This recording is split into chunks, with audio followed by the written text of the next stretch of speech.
Hello, and thank you for joining us for the J Carr Report.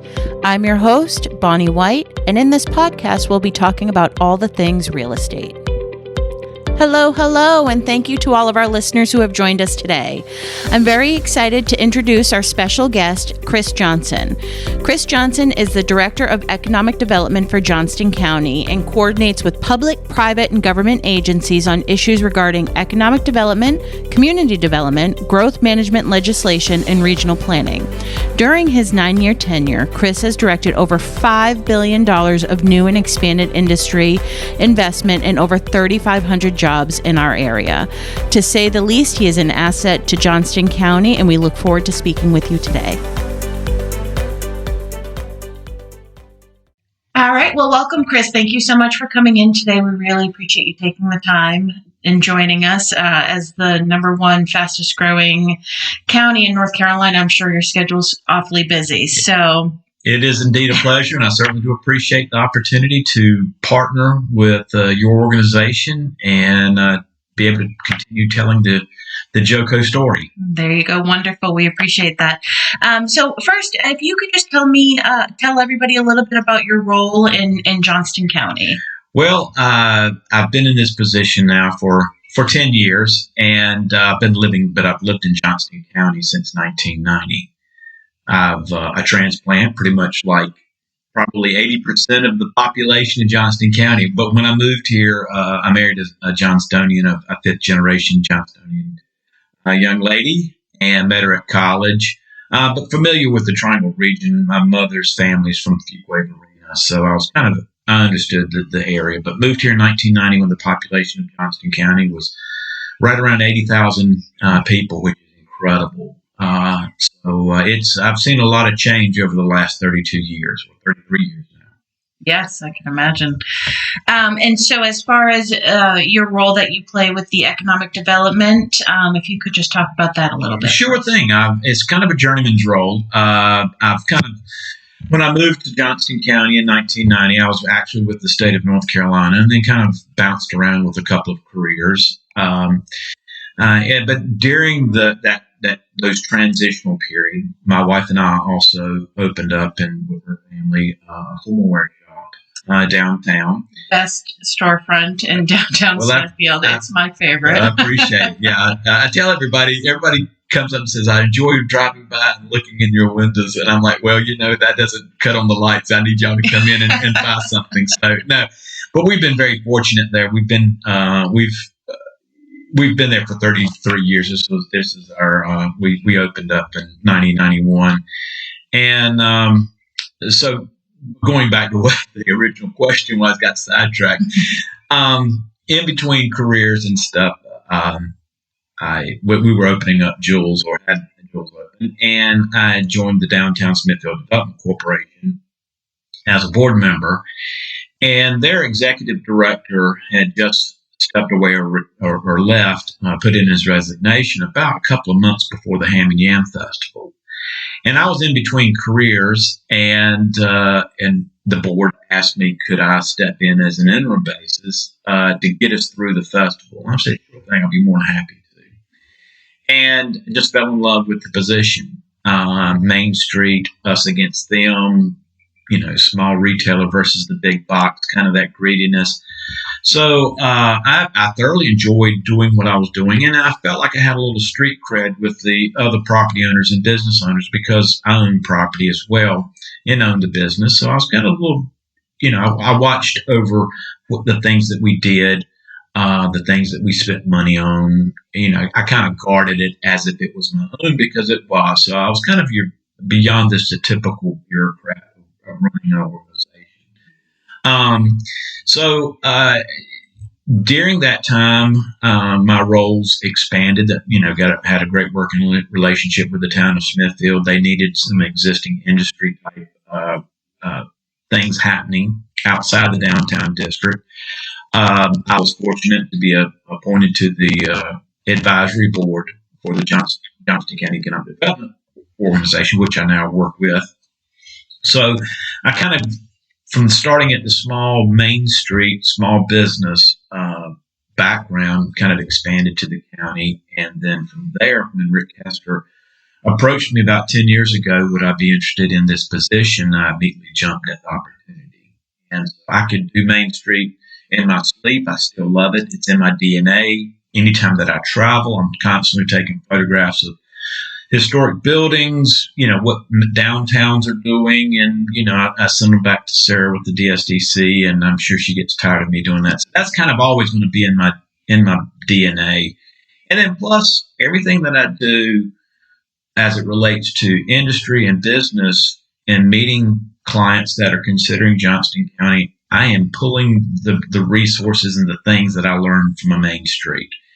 And I tell people, regardless of whether you're a small business with $500,000 in annual sales or a large corporation with $500 million in annual sales, the same sleepless nights for that small business owner are the same sleepless nights for the CEO of a large corporation. You still have to make sure that you're meeting the demands of your clients, your customers, making sure that your employees show up on time, making sure that your employees are well compensated, making sure that the lights cut on, the toilets flush. All the things that obviously the economy of scale is a lot different, but 24-hour business day is still a 24-hour business day, regardless of who you are. Absolutely. So I kind of pull from that strength and that experience and just apply it to what I do today. And since I've lived here in Johnston County, it's an easy sale, and it's easy to do something that you love and in a community that you love.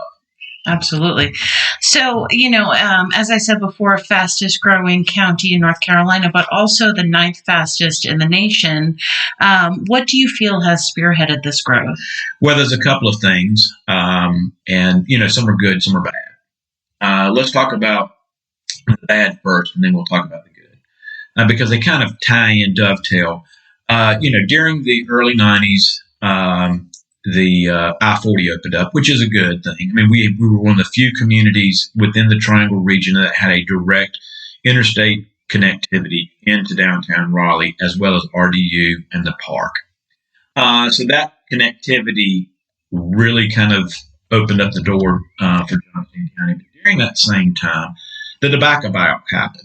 And agriculture and farming changed in Johnston County in the southern end of Wake County around Fuquay, Holly Springs, Apex. All those were farming communities and particularly dependent on the cash crop of tobacco. Well, when that changed, obviously a lot of families, looked at it like this is our jumping off point because the tobacco buyout occurred and there's no longer that big cash crop that's going to be able to support our family farm like it used to. I mean, usually you grow tobacco and then you'd have some secondary crops that would support the farmer, but mainly, tobacco was king. All that happened at the same time. And then when you had families that were, just saying, okay, and then plus generational, you had individuals like, I grew up on a farm. I watched my father, my grandfather work. I worked in tobacco. I don't want to do that for the rest of my life. So it was kind of there was a lot of things happening in the early 90s. And so that just kind of spilled over into Johnston County, and the growth happened not only in Johnston County, but like I said, around Holly Springs, Fuquay Arena, Apex, and that whole residential growth kind of, coming out of the Raleigh area. And then too, there was, you had the tech industry and the growth of the Triangle Park, the 3 major universities, all the things that make Johnston County and the Triangle region popular and successful was growing at the same time. And we received that spillover from that. Yeah. So did you expect, I would have to say I've been in this position for 5 years now, and just the growth that I've seen in the 5 years has been exponential. Did you expect it to happen this fast? And what do you think the reason for it occurring so quickly is? Well, I would like to say I had a crystal ball to say that I expected growth to continue. Mm-hmm. Particularly along the I-95 corridor. And, we had the first turn of the downturn of the economy around 2007, 2008. That kind of just pumped the brakes on a lot of things. But during this time is that when I knew, just because of the connectivity of what I saw with I-40 happen, that whenever they released the transportation project for 540, that was going to be another big game changer for Johnston County. And sure enough, that happened. And that all kind of happened during the COVID times, or right there at the beginning of COVID, because, when you had the shutdown 3 years ago this month, there were still a lot of construction projects that were then able to fast track and do a lot of things quicker. And so 540, was just been released. I can't remember if it was the purple and green or the orange line, which they finally selected a line, whichever direction they were going in. So once they were able to do that, it was just like cutting on a light switch. And, there was that slow pause and the catching of a breath during COVID at the beginning, but then within 30 days, my phone was just ringing off the hook with, people looking for opportunities. And obviously, everybody was looking to try to get out of the urban cores. There was a mass exodus out of the Northeast. I've heard some of the real estate people talk about the halfbacks, where they come from the Northeast, they go to Florida, but they don't want to go back to the Northeast, so they come halfway back. So it's, we were seeing a lot of that. And but then, that's on the residential side, but then also from the business side as well. A lot of reshoring. Industry was kind of caught flat-footed. We're putting all of our eggs in the basket of China, and we need to look at ways of getting that back, because supply chains were just so screwed up, and they're still sort of screwed up. And hopefully that will start shifting. Yeah. It's funny you mentioned halfback, because I went to college in Florida, moved back. I'm originally from Massachusetts. And I was like, I want 4 seasons, but I do not want to live in Florida. And I was like, North Carolina, here it comes. Exactly. And I love it. Yeah. So, with all of that, though, what challenges are you seeing regularly? Like, not just the biggest ones, but the consistent issues that are arising, and how are you looking to help resolve that? Well, a couple of issues that are facing the county is obviously providing infrastructure, water, sewer, and that is being faced by the home builders or by the towns, our 11 municipalities, as well as industry. I mean, that cuts across all sectors. And I think that right now our county commissioners are doing an excellent job in trying to forecast what is the future going to be, and planning for the future, and looking at possibly regional approaches. And that's how we're going to be successful, is that regional collaboration. But it's not as easy as it sounds. I mean, yeah, regionalism is great. But when you have all these different types of water basins, the Neuse River Basin, the Cape Fear Basin, there's a regulatory oversight of that is just not where you can pull it up to the Cape Fear and put it into the Neuse, or pull it out of the Neuse and put it into Cape Fear. There's a lot more involved in it. So that is, that's kind of the number one issue in meeting that. And then trying to make sure that there's appropriate allocations for industry and business. And that sometimes butts heads against, my office versus your office, in the sense that obviously when I speak, I talk about the 6 pillars of economic development. And, there's industry, there's travel and tourism, there's the medical, there's the agricultural, there's the small business, but then also talk about the cylinder of home building and the importance of that. And going back to what I was referring to with the Main Street, I want to promote a live, work, play environment here in Johnston County, where people can raise a family here. Kids don't necessarily have to go off to school. They can stay in Johnston County and get a 4-year degree or 2-year degree certificate, or some type of certification, to where they can work at one of our many fine industries that already call Johnston County home. Plus, making it attractive for industries to consider Johnston County. And so, right now, our labor force for Johnston County is 115,000 people, but yet 70% of those individuals leave every day to work elsewhere. So that's putting people on the road, putting people, more traffic, all blah, blah, blah, blah, And so what I want to do is make sure that we provide opportunities here, turn those cars around so people can live here, work here, play here, shop local, all the things, and create that ecosystem locally as opposed to spreading it around or sending it out of county. But that's one struggle as far as infrastructure. The other is just something that we don't have an infinite amount of is land, and making sure that there's good areas where we can provide places for people to live, but then also provide places for people to work, and meeting those needs, because obviously the struggle that we're having, particularly in the western end of the county, is that there's just very limited available land for industry. And if there is available land for industry, first of all, I'm not aware of it. But if there is, chances are there's 5 or 6 neighborhoods around it. And then meeting the challenges of rezoning, doing that, because chances are the neighbors are upset that they're losing their woods or their farmland that they've been looking at that somebody else owns, but they enjoy that amenity that they don't own, and then figuring out how is that a good place for it. But listen, I'm not keen for a day where I'm the gatekeeper of all this. There's planning departments, there's county commissioners, there's a series of my bosses and people that I answer to that will be the final say of that. But it's just some of the things that we bump up against in trying to say, okay, is this a proper place? And understanding that you're not going to make everybody happy. Mm-hmm. But what's going to be best for Johnston in the future, and then also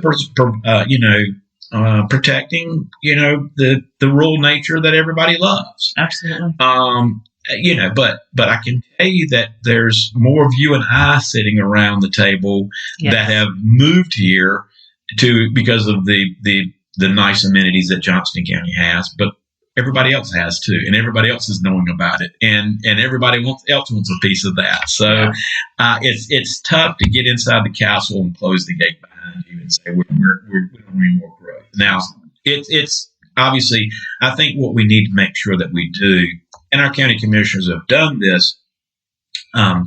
Obviously, there was a series of mistakes that were made 20, 30 years ago, and the sprawl that we kind of saw. But I think they've made a concerted effort to try to redirect that growth back to our municipalities that can support, the water, the sewer, the fire departments, the police departments, all the parks and recreation, all the things that people may have moved from elsewhere and kind of expect. Yes. That those are the areas of the communities that can support those things that what citizens expect. And so it's just trying to meet those needs and working with property owners and finding out. I mean, I think the challenge for us, for my office, is looking at ways, and what we do is work with property owners to say this would be a great site. And I have an advisory board that spans the county. Every municipality has a seat on that, and there's 3 or 4 large seats. Working with them and saying, okay, what do y'all see in your community? And where do y'all see that happening? And is it a good site? And going ahead and doing the due diligence so that, and getting it rezoned, getting all the infrastructure maybe in place, or the due diligence completed, so that if somebody does move to the area, they're aware that, if I do buy a house here, that I have the possibility that there may be a Novo or a Griffles or some other industry that may locate there. So yeah. And that would be a good thing too for one of the things is for the realtors to be able to express to those coming in is maybe having an understanding, and something that we can do on the association side is to bring that knowledge to their table, so that when somebody goes and purchases a home with that beautiful view, there's an understanding that it might not always be there. Because again, like you said, they're not the owners of that beautiful view. Yeah, so. and I get it. I had a phone call from an individual, and I had nothing to do. It was in the area outside of Clayton, or in the Clayton ETJ, or matter of fact, maybe in the city limits. But for some reason, they called me up, and they had just moved from New York and to a neighborhood that had been there for 30 years. But there was a large tract of land that had been bought and sold and bought and sold. I mean, it's for the last 25 years, it had been discussed ad nauseum about this was going to be a residential place. But for whatever reason, this guy was clueless about it. And he was just finding out about and then he says, well, I'm not going to be able to enjoy the woods behind me. I can't walk my dog. I can't do this. I'm like, sir, with all due respect, this is something that's been planned for or discussed for at least 25 years. I said, I can tell you right now that the person that's selling that land will be more than happy to sell it to you so you can continue enjoying that. Well, obviously, that's easier said than done. Absolutely. And I'm not making light of what his problem was, but to your point is that homeowners need to be aware of that. One, the reason that they're moving to Johnston County is because of the close proximity to Raleigh and all the amenities that we discussed earlier, whether it's RDU, the research park, whatever. Mm-hmm. I mean, it is the number one destination or market in the United States. Yes. And we're next to that. Mm-hmm. And so it's going to, I don't want to say it's going to happen, but understand the reason that they came here is the reason why everybody else in the, they read the same publications that they probably did when they selected, where do you want to move to? Yeah, top 10 places. And if you continuously see Raleigh and Triangle area, it's bound to happen. Yeah, I always say that the understanding that Johnston County, it is its own unique, beautiful culture, and it does have the areas that, the ability to be so close to the city, but also have that, kind of deeper inland idea. But I always say, when I moved to Clayton, I was not hidden to the fact that it was next to the state's capital. And knowing, not just that Raleigh and the Triangle area were number one, but also that it's just the state's capital. And in my mind, inevitably that growth was going to come, whether it was this year, 10 years from now, but at some point, it was going to spill over into our area. So it's very interesting. But on the infrastructure side, I was at a legislative meeting for NC Realtors a few weeks ago, and there are 10 regions in North Carolina that broken up, and every single one, when they did their update, every single one mentioned water, sewer, and an issue they're having. So it's definitely not just a Johnston County thing; it's a statewide issue. Yeah, and we as a county and we as a region, for the longest time, our communities, that was the only thing that allowed them to grow. Providing infrastructure, water and sewer. If you want to be in our community, then you need to be annexed, and that's how towns grew and stuff. And so, but with the cost of what it requires now, the town of Clayton is their regional wastewater facility is north of $200 million. I mean, you're talking about a community of 35,000 spending $200 million. Johnston County is probably north of $300 million. I mean, that's $500 million to solve the needs of, water and sewer and meeting those challenges. And so you just don't go down to Lowe's and pull that off the shelf and put it on the credit card. I mean, there's engineering studies, there's things that you have to do with there's so many regulations that come along with that. And we want to be good stewards of our environment. Don't get me wrong. I mean, it's not that I want to leave the earth a little bit better than the way I found it. Absolutely. And be mindful of God's creation. But that's a challenge, and it's going to have to be done collectively, and not by everybody, every community being an island unto themselves. That they've got to start looking at how can we, work with community.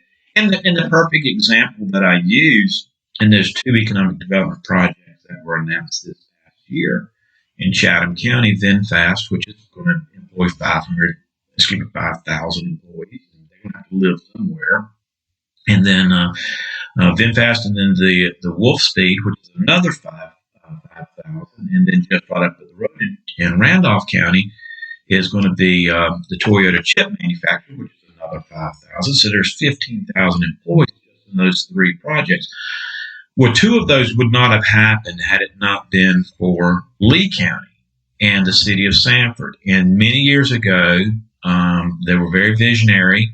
And if you talk with some of the individuals in Lee County, some of those elected officials did not get reelected because citizens were saying, "What are you doing, being wasteful and spending this money?" Well, at that time, it was only like $15 or $20 million.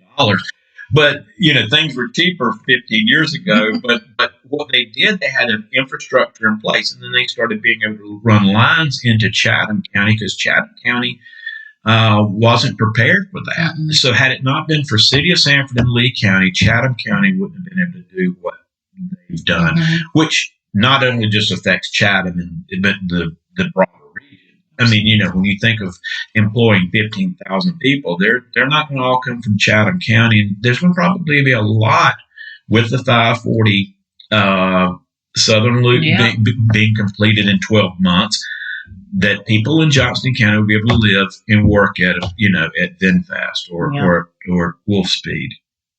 And so, because it's only going to be 25 minutes away. And, so I've always said business knows no geographic boundaries.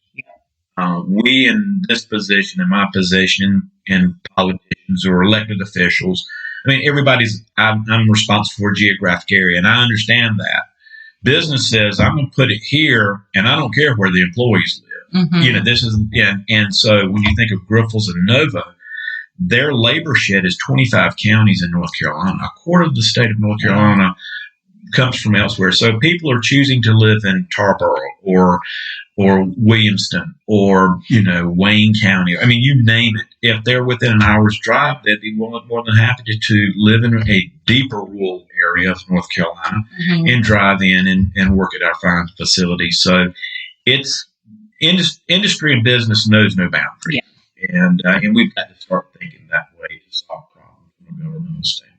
Yeah. And too, even though it knows no boundaries, there is, for you, I'm sure, that fine line of having to be able to work with municipalities and making sure that nothing's being taken away and or too much added onto their plate.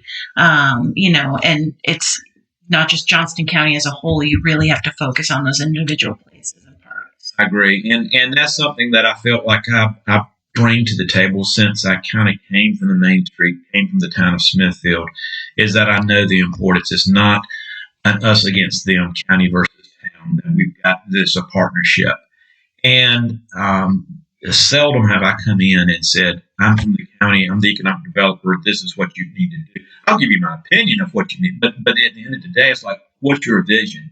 What is it that you want to see there?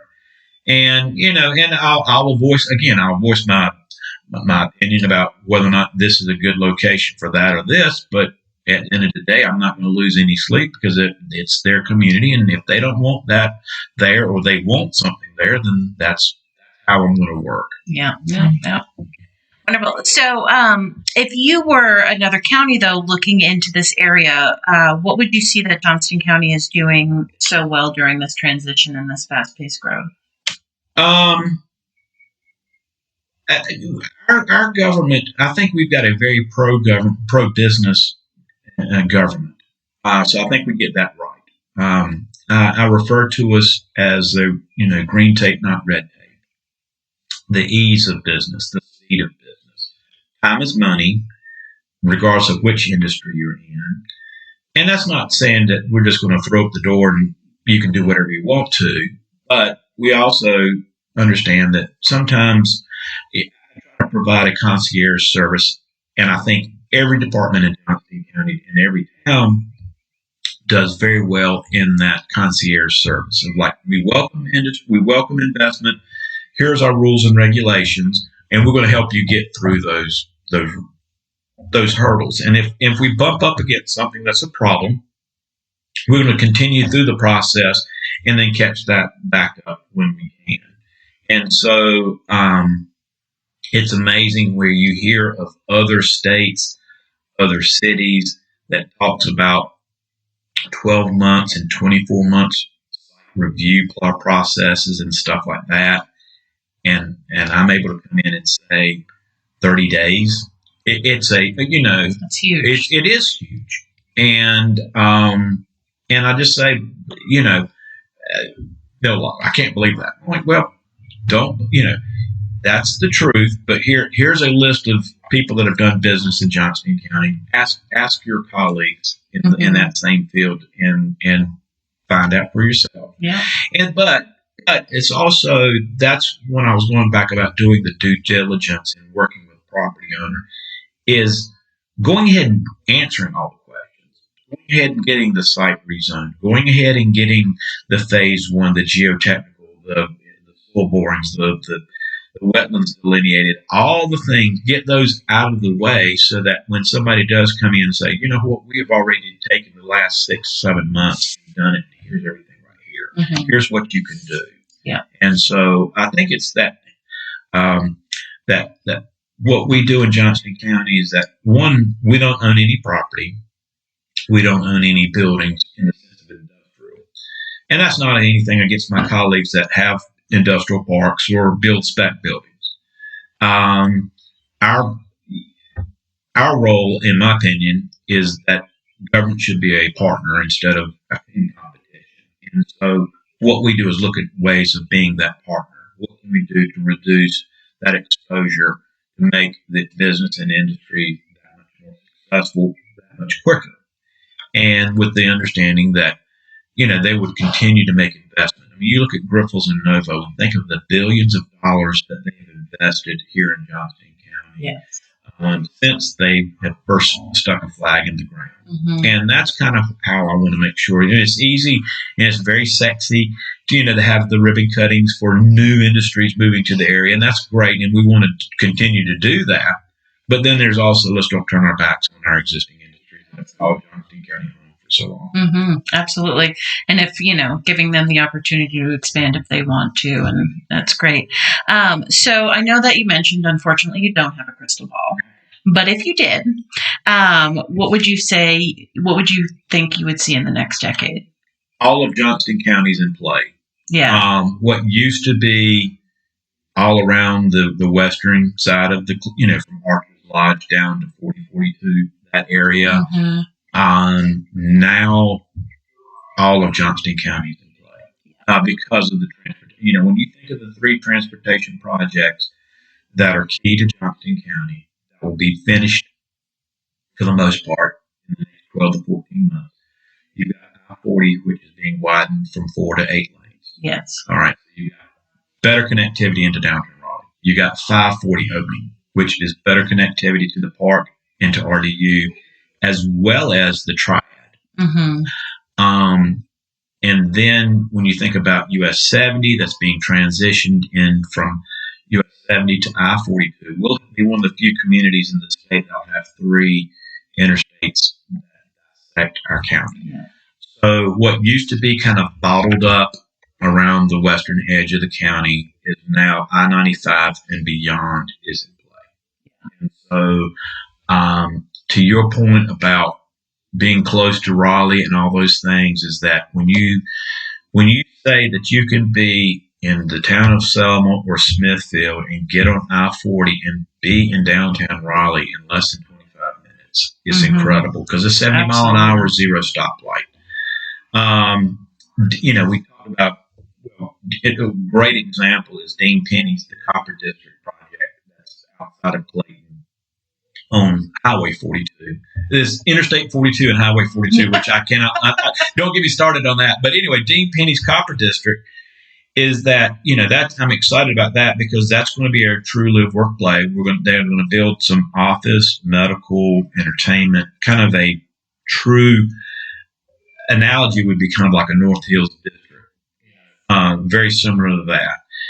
And, I was sharing with somebody and I went to Waze or Google Maps or something, and I keyed in that area, Red Hat, the Red Hat headquarters in downtown Raleigh, and it took 17 minutes to get from that location into downtown Raleigh.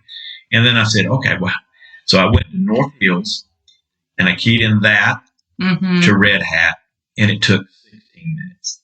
Yeah. Now, 6 miles, but you've got stoplight after stoplight after stoplight, and stop and go, and getting through Raleigh, where for us it's 70 miles an hour. And now it's obviously it was 10 miles further, but when you're going 70 miles an hour, time is money. Yeah. And so to be able to say and kind of put that up on the map, and people are like, wow, I get it. It's incredible. It puts it so much closer to our reach, and that's awesome. And that's just the Copper District. I mean, you've got Eastfield and Selma, and then you've got things going on in Princeton and Pine Level, and that is kind of my role is telling the elected officials there, Mayor Holt and Mayor Raines, and they know it. I mean, I'm not telling them that, they get it. Well, all you've got to do is open up the door, and it's going to come in. But what do you want that to look like is up to you. Yeah. I wonder if sometimes they're not sighing in relief a little bit to be able to see it and actually watch it, flow their way, as opposed to just all of a sudden knocking on their front door. So now, just to wrap this up, because that a ton of really great information, and really appreciate you joining us today and just enlightening us with everything going on in Johnston County, because again, it's such an exciting place, and it's a really exciting time to be a part of it. So this is podcast is for the realtors. So what can realtors do to help and just kind of be a part of this growth? What can they do for Johnston County? Well, and for my office, I think the key thing is that I look at as this organization and them as economic development partners. Things that we need to probably start addressing or being mindful of is the catchphrase affordable housing. And what does that look like? How do we do that? I don't have any answers to this. Okay, I'm just hearing, what we can do.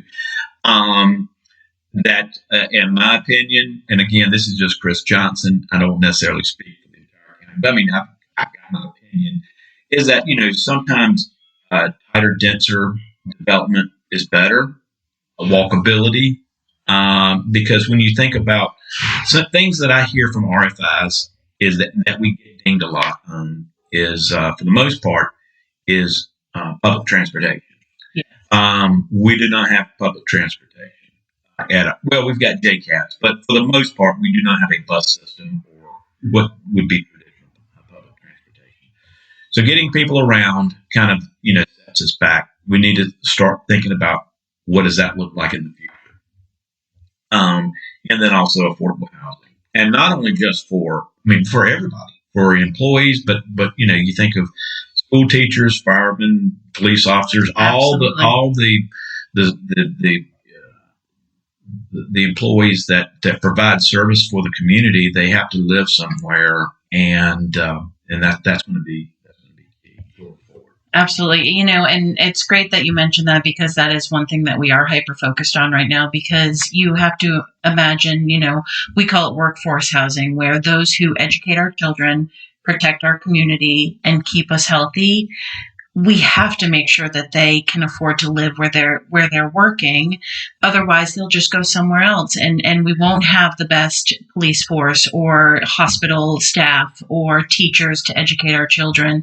And so that is something that, JCAR's leadership, it's one of our number one focuses, absolutely, until that issue is solved.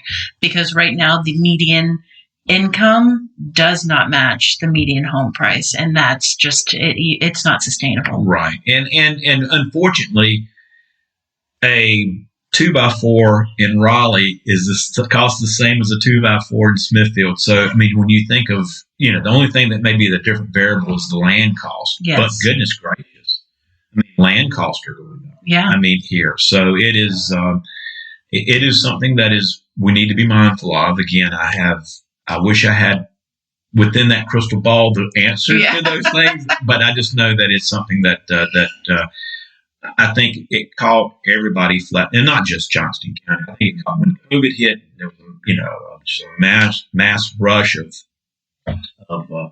people moving to the area and just starting to buy houses sight unseen, and just driving the cost is like goodness gracious. And so it's something that we need to be watchful of. Absolutely. All right. Well, thank you so much. I really appreciate your time today. This is some wonderful information. I'm excited to get this out to the membership. And we appreciate it. Thank you. Thank you very much. And just if there's anything that I can do, then hopefully that you know that my door is always open. Absolutely. We look forward to working with you. Thank you very much. Thank you. Again, I'd like to thank everybody who joined us today, and of course, a special thank you to Chris Johnson for taking the time to speak to us about all the economic development and exciting things we have going on here in Johnston County. Make sure to join us next time as we talk about all the things real estate.